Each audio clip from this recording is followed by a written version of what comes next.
5 times in history. When Palestine rejected statehood. 1938. Peel Commission. After World War I, Britain controlled much of the Middle East, including what is now Israel.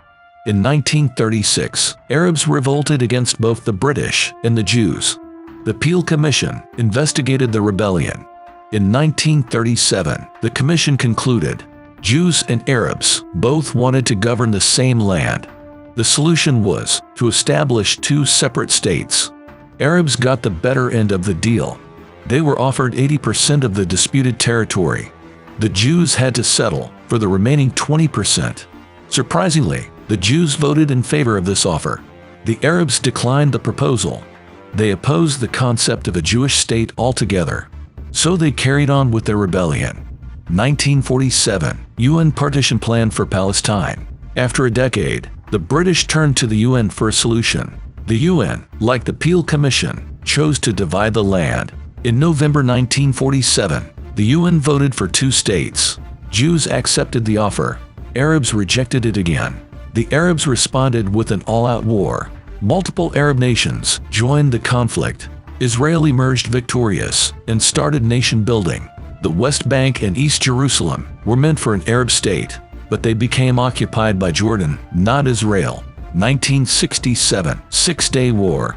20 years later, Arab nations led by Egypt attempted to destroy Israel. This conflict was called the Six-Day War. Israel won a remarkable victory. Jerusalem, the West Bank, and Gaza came under Israeli control. The government was divided on the land's fate. Some wanted to return it to Jordan and Egypt for peace. Others suggested giving it to local Arabs. Neither option made much progress. A few months later, the Arab League met in Sudan. They declared the infamous 3 no's. 1. No peace with Israel. 2. No recognition of Israel. 3. No negotiations with Israel. 4. Once more, the Arabs rejected a 2-state solution. 2000. Camp David Summit. In 2000, Israeli PM Ehud Barak and PLO Chairman Yasser Arafat met at Camp David. Barak proposed a 2-state plan. Initially, the offer defined a Palestinian state on 73% of the West Bank. It also included 100% of the Gaza Strip. Over time, the Palestinian state would expand to a maximum of 92% of the West Bank. The Gaza Strip would be separate from the West Bank.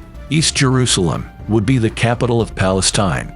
The negotiators were closer than ever to reaching an agreement, but Arafat ultimately rejected the offer. As U.S. President Bill Clinton put it, Arafat was here 14 days and said no to everything. 2008. Final peace offer. In 2008, Israel made another attempt. Ehud Olmert went further than Ehud Barak. He offered to give up the Temple Mount. He proposed a committee to oversee the religious sites in Jerusalem. The committee would be represented by 5 nations: Saudi Arabia, Jordan, Palestine, the U.S., and Israel. Mahmoud Abbas, like his predecessor, said no. Olmert clarified why Abbas didn't return to talks. The Palestinians considered the end of George W. Bush's term.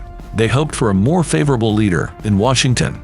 They also believed Olmert's political career was over.